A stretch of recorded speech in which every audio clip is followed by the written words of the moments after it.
اعوذ باللہ من الشیطان الرجیم بسم اللہ الرحمن الرحیم الحمد للہ رب العالمین والصلاة والسلام علی اشرف الانبیاء والمرسلین وآلہ الطیبین الطاہرین اعوذ باللہ من الشیطان الرجیم بسم اللہ الرحمن الرحیم هو الذی یسیرکم في البر والبحر حتى إذا كنتم في الفلك وجرين بهم بريح طيبة وفرحوا بها جاءتها ريح عاصف وجاءهم الموج من كل مكان وظنوا أنهم أحيط بهم دعوا الله مخلصين له الدين لئن أنجيتنا من هذه لنكونن من الشاكرين سورہ یونس آیت 22۔ وہی تو ہے جو تمہیں خشکی اور سمندر میں چلاتا ہے، چنانچہ جب تم کشتیوں میں سوار ہوتے ہو اور وہ لوگوں کو لے کر بعد موافق کی مدد سے چلتی ہے اور وہ اس سے خوش ہوتے ہیں، اتنے میں کشتی کو مخالف تیز ہوا کا تھپیڑ لگتا ہے اور ہر طرف سے موجیں ان کی طرف آنے لگتی ہیں اور وہ خیال کرتے ہیں کہ طوفان میں گھر گئے ہیں، تو اس وقت وہ اپنے دین کو اللہ کے لیے خالص کر کے اس سے دعا کرتے ہیں کہ اگر تو نے ہمیں اس مصیبت سے بچایا تو ہم ضرور شکر گزاروں میں سے ہوں گے۔ پچھلی آیت میں ایک جملے کی تشریح رہ گئی تھی، قُلِ اللَّهُ أَسْرَعُ مَكْرًا إِنَّ رُسُلَنَا يَكْتُبُونَ مَا تَمْكُرُونَ، تمہارے مکر اور ہیلے بازیوں کو ہمارے رسول، ہمارے فرشتے لکھ رہے ہیں۔ فرشتوں کو بھی اللہ تعالیٰ نے بہت سے جگہوں پر رسول کہا ہے، اس لیے کہ اللہ تعالیٰ کی طرف سے پیغام لے کر کے آنے والے پہلے مرحلے میں تو فرشتے ہوتے ہیں، اگرچہ وحی فرشتوں کے ذریعے منحصر نہیں ہے، براہ راست میں وراء حجاب بھی وحی ہوتی ہے، لیکن بیشتر وحی فرشتوں کے ذریعے ہوتی ہے۔ اللہ کی طرف سے نبی کے کسی رسول کے اوپر وحی لے کے آنے والا پیام یعنی رسول فرشتے ہیں، اور پھر اس کے بعد روئے زمین کے اوپر رسول ہوتے ہیں۔ اس آیہ مجیدہ میں انسان کے اعمال کو لکھنے والوں کو بھی اللہ تعالیٰ نے رسول کہا ہے۔ ہمارے رسول یعنی فرشتے، ہمارے بھیجے ہوئے فرشتے، رسول بھیجے ہوئے، ہمارے کام کے لیے کسی کام پر متعین کیے ہوئے ہوتے ہیں، ان کو بھی رسول کہا گیا۔ ہمارے بھیجے ہوئے جو رسول ہیں وہ تمہارے ہیلہ بازیوں کو لکھ رہے ہیں۔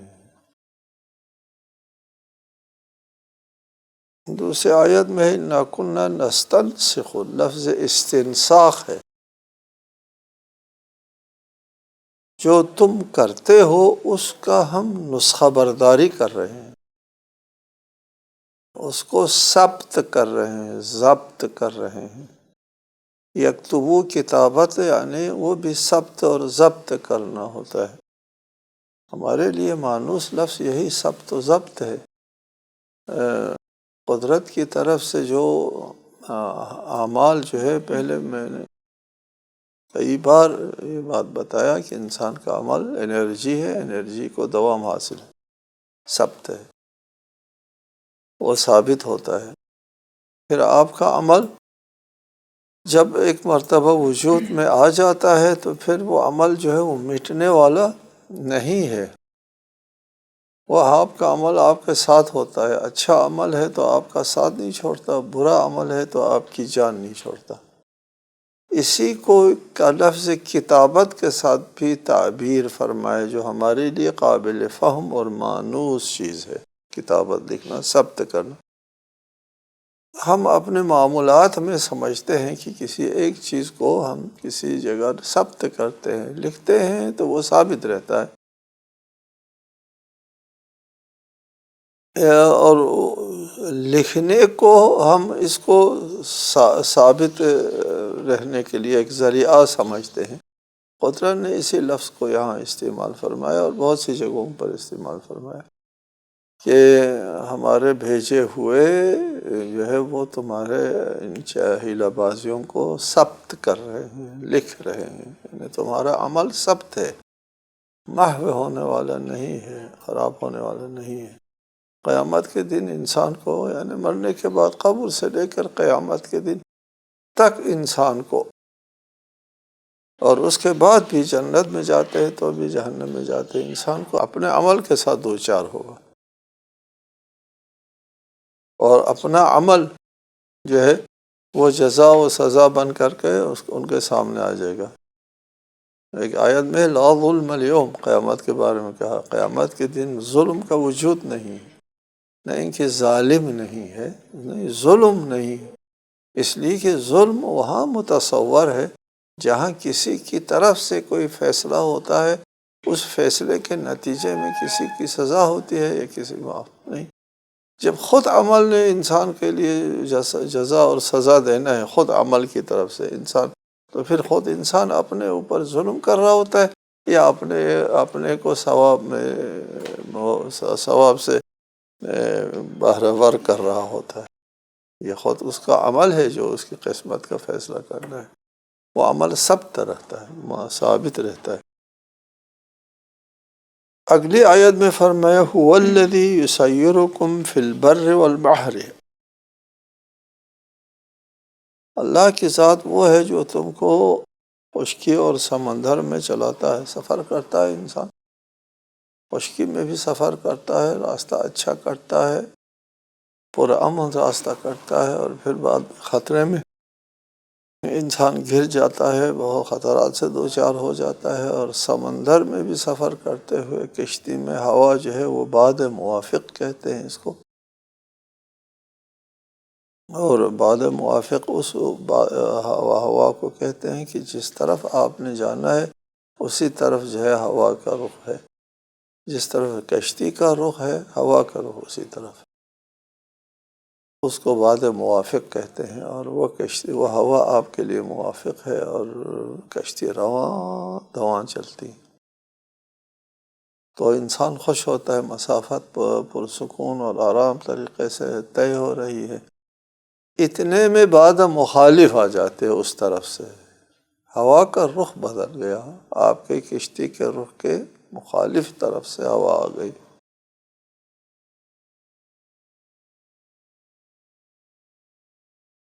ایک عرب شاعر نے بھی کہا ہے ما کل ما یتمنی المرء یدرکہ تجری الریاح بما لا تشتہی السفن، انسان جو چاہتا ہے ہوتا نہیں، کبھی ہوا جو ہے وہ کشتیوں کی خواہشات کے خلاف چلتی ہے، اس کو باد مخالف کہتے ہیں۔ باد مخالف جب چلتی ہے نہ صرف راستہ طے نہیں ہوتا، سفر طے نہیں ہوتا، بلکہ کشتی جو ہے وہ ڈاواڈول ہونا شروع ہو جاتی ہے، اور ہر طرف سے کشتی جو ہے وہ دو چار ہو جاتی ہیں، اور انسان خطرے میں گر جاتا ہے، اور اضطرابی حالت میں انسان آتا ہے۔ اس وقت دعوا اللہ مخلصین لہ الدین، کل بھی تو ایک آیت گزری ہے، اسی مضمون کی آیت پہلے گزری ہے، تو جہاں خداوند عالم نے مختلف تعبیرات میں اسی مطلب کو تکرار فرمائے، تو ہم بھی تو تکرار کریں گے اسی مطلب کہ اس وقت جب انسان خطرات سے دوچار ہوتا ہے اور طوفان کا مقابلہ ہے اور کشتی غرق ہونے کو ہے، اس وقت دعوا اللہ مخلصین لہ الدین، بڑے پورے خلوص کے ساتھ اسی کے ساتھ دین کو خالص کر کے، اسی کے ساتھ بندگی کو خالص کر کے، نہایت عاجزی کے ساتھ، نہایت خضوع و خشوع کے ساتھ دعا کرتا ہے، یا اللہ مجھے بچا، یا اللہ۔ پہلے بتایا تھا آپ کو، انسان کو اللہ تعالیٰ نے دین فطرت پر خلق کیا ہے، دین فطرت پر خلق تمام انسانوں کو کیا ہے، اور سب انسان جو ہے وہ فطرت کے اوپر پیدا ہونے کی وجہ سے سب انسان جو ہے وہ دیندار پیدا ہوا ہے۔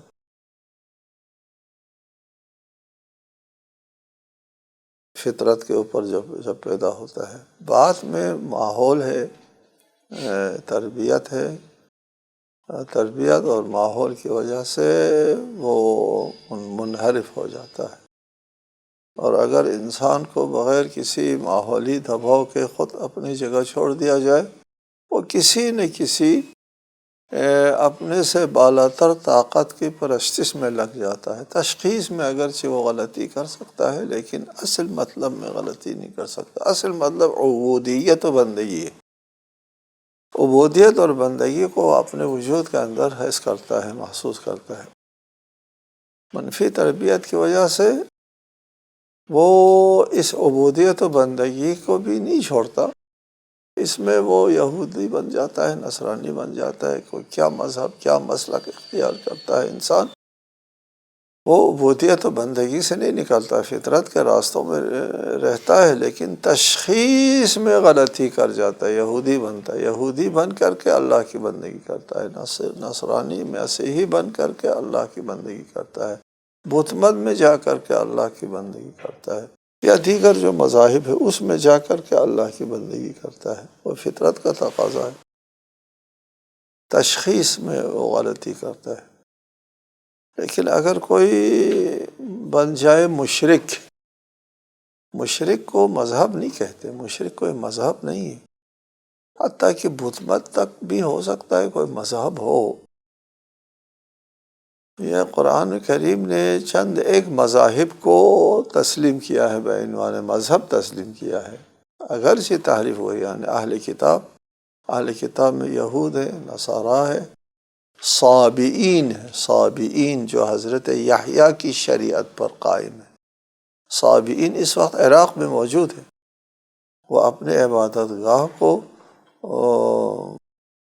مندہ کہتے ہیں، مندہ الطائفۃ الصابئہ، ان کی کتابیں بھی ہیں،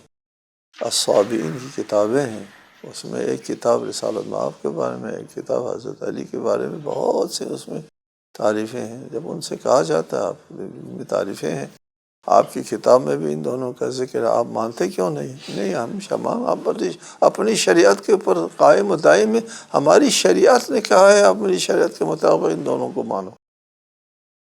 یہ صابئی موجود ہے اس وقت۔ صابئین کو بھی قرآن نے ایک مذہب کے طور پر تسلیم کیا ہے، لیکن شرک اور شک کو کسی مذہب کے طور پر تسلیم نہیں کیا۔ شرک کوئی چیز نہیں ہے،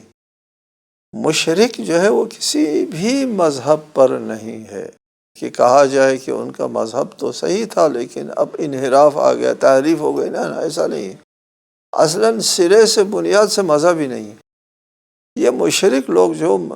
خدا کو رب نہیں مانتے، خدا کو نجات دہندہ نہیں مانتے، وہ اپنے بتوں کے سے اپنے وہ تعلقات وابستہ کرتے ہیں۔ ان لوگوں کے لیے اگر اس قسم کی کوئی حالت پیش آ جائے تو اپنی فطرت سلیمہ کی طرف جو ہے وہ رجوع کرے گا، بت بھول جائیں گے، اللہ براہ راست اللہ کی طرف رجوع کریں گے۔ دعوا اللہ مخلصین لہ الدین، کہیں گے لئن انجیتنا من ہذہ لنکونن من الشاکرین۔ جی، وہ وعدہ کرتے ہیں کہ اگر ہم کو اس مصیبت سے بچا لیا تو ہم ضرور شکر گزاروں میں سے ہوں گے، شکر گزار ہوں گے، یعنی اسی اللہ کو پکارنے کے اوپر قائم رہیں، یعنی نجات ملنے کے بعد بھی تیری ذات کو ہی پکاریں گے، ہم اسی دین کے اوپر قائم رہیں گے۔ شکر گزاری کا مطلب یہی ہے کہ عملاً ہم اسی مذہب کے اوپر قائم رہیں گے۔ فَلَمَّا أَنْجَاهُمْ إِذَا هُمْ يَبْغُونَ فِي الْأَرْضِ بِغَيْرِ الْحَقِّ، جب ہم نے ان کو نجات دے دی، چھٹ کے آگے سمندر سے ہلاک نہیں ہوئے، تو پھر یہ لوگ زمین میں ناحق بغاوت کرنے لگے۔ جی، پھر وہی بات، پھر وہی ماحول کے اس میں آتے ہیں اور ماحول کی سوچ سوچتے ہیں، ماحول کے مطابق جو ہے وہ مذہب اختیار کرتے ہیں، نظریہ اختیار کرتے ہیں، پھر بغاوت کرنا شروع کر دیا، پھر اللہ کو پکارنا چھوڑ دیا، پھر بت پرستی کی طرف چلے گئے، یا سرے سے اللہ کو یا کسی کی عبادت کو بھول گئے۔ اس کے بعد اس پر پہلے بھی گفتگو ہو گئی ہے۔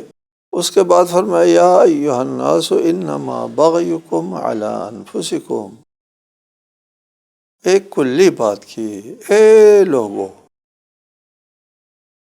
یہ تمہاری بغاوت خود تمہارے خلاف ہے۔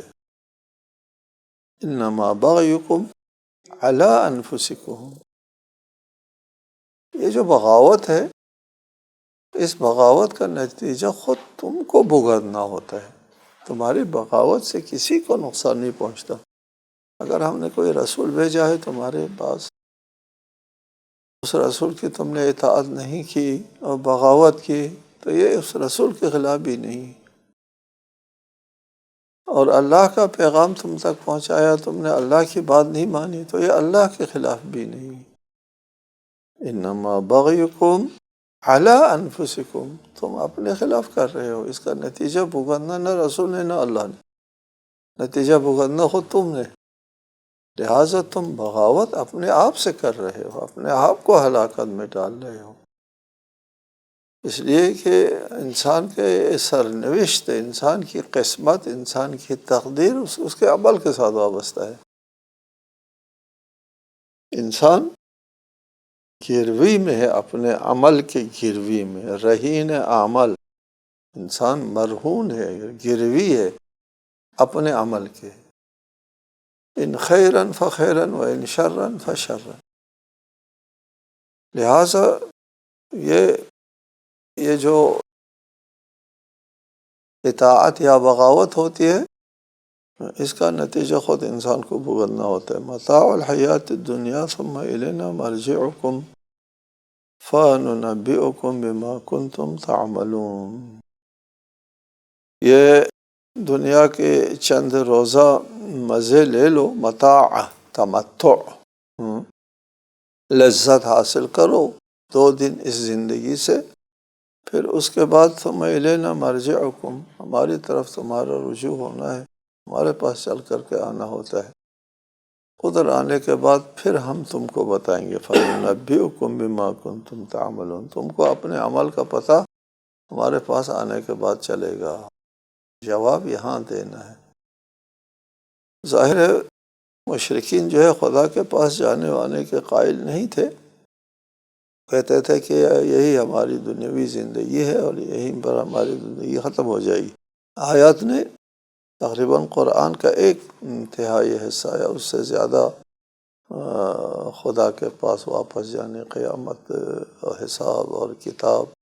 وغیرہ کے سلسلے میں ہے،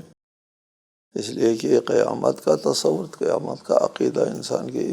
کردار اور سیرت کے اوپر جو ہے وہ بہت پڑتا ہے۔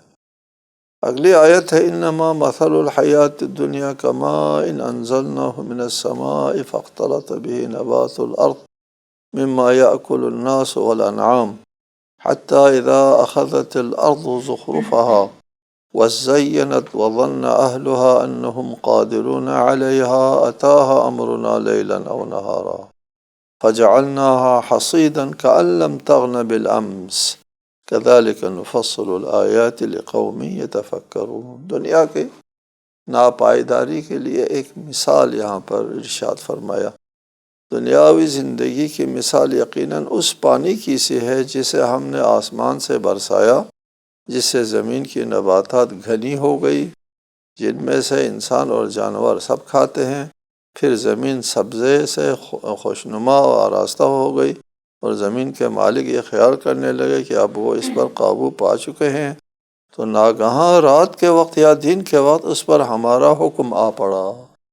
تو ہم نے اسے کاٹ کر ایسا صاف کر ڈالا کہ گویا کل وہاں کچھ بھی موجود نہ تھا۔ غور و فکر سے کام لینے والوں کے لیے ہم اپنی نشانیاں اس طرح کھول کر بیان کرتے ہیں۔ اس دنیاوی زندگی کی ناپائیداری کی ایک مثال پیش کی کہ آسمان سے نازل ہونے والا پانی جب زمین پر گرتا ہے تو زمین کو سرسبز و شاداب کرتا ہے، زمین میں بڑا حسن آتا ہے، زینت بنتی ہے، مختلف پھول کھلتے ہیں، مختلف نباتات کھلتے ہیں، مختلف مزے کے پھل جو ہے وہ سامنے آنے لگتے ہیں اس پانی کی وجہ سے۔ جب باغات سرسبز ہو جاتے ہیں اور پھر مالک جو ہے اس پر بہت خوش اور اطمینان ہوتا ہے کہ اب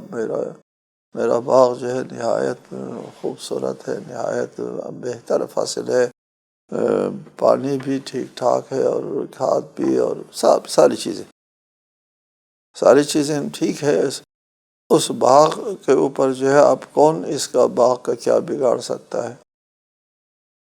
اتنے میں سے خداوند عالم کی طرف سے ایک آفت جو ہے وہ نازل ہو جاتی ہے، یہ ٹڈی دل والے آ کر کے اس کو ایک رات میں ختم کر دیا، کچھ نہیں بچا، یا اولے گرے اور اولے نے اس فصل کو جناب جھاڑ کر کے رکھ دیا، کچھ نہیں بچا، یا کوئی اور آفت آ گئی، آگ لگ گئی، ایک رات اور ایک دن میں وہ ساری فصل جو ہے وہ ایسے تباہ ہو گئی کہ نام و نشان نہیں رہا کہ کل یہاں کچھ تھا یا نہیں تھا۔ یہ مثال ہے تمہاری دنیاوی زندگی۔ تم اس زندگی میں یہاں دنیا کے رعنائیوں میں جب ملوث ہوتے ہیں تو اس باغ کے مالک کی طرح اپنی کھیت دیکھ کر کے وہ بہت اپنے حال پر خوش ہوتا ہے۔ بالکل تو اپنی جوانی اور دنیاوی زندگی دیکھ کر کے تو اترانے لگتا ہے کہ بہت خوش اور خرم زندگی گزارتا ہے۔ پھر اس کے بعد اس جوانی کو بڑھاپا آ جاتا ہے، یا کوئی بیماری لاحق ہو جاتی ہے، یا کوئی حادثہ پیش آتا ہے، اور بہت ہم نے دیکھا ہے ہنستا مستا گھرانہ اجڑ گیا اور آباد بستیاں جو ہے وہ ایک زلزلے کی نظر ہو گئی، ختم، تباہ، کأن لم تغن بالامس، ایسا کہ کل یہاں کوئی نہیں تھا۔ اسی طرح انسان کا بھی یہی ہے کہ یہ انسان ابھی غرور کے ساتھ، تکبر کے ساتھ، بڑے رعونت کے ساتھ اور نہایت سرکشی کے ساتھ، کبھی کبھار تو بڑی سفاکی کے ساتھ اس دنیا میں وہ اپنی رعونت کا اظہار کرتا ہے، اپنی سفاکی کا اظہار کرتا ہے، اپنی سرکشی کا مظاہرہ کرتا ہے، اور یکایک اس کو پھانسی ہو جاتی ہے۔ ہم نے دیکھا نا اپنے اسی زمانے میں ہم نے خود دیکھا ایک ملعونوں کو، ایک خونخواروں کو رعونت کرتے ہوئے، سفاکی کرتے ہوئے، قتل عام کرتے ہوئے، اور یہ کہتے ہوئے سنا کہ ان لوگوں کی کوئی قیمت نہیں ہے، یعنی جن کو پھانسی پہ چڑھا دیا اور قتل عام کر دیا، اور پھر ان کے بارے میں کہا کہ ان لوگوں کی کوئی قیمت نہیں ہے۔ بعد میں یہ خود نہایت بے قیمت ہو کر کے چلا گیا، نہایت بے قیمت ہو کر۔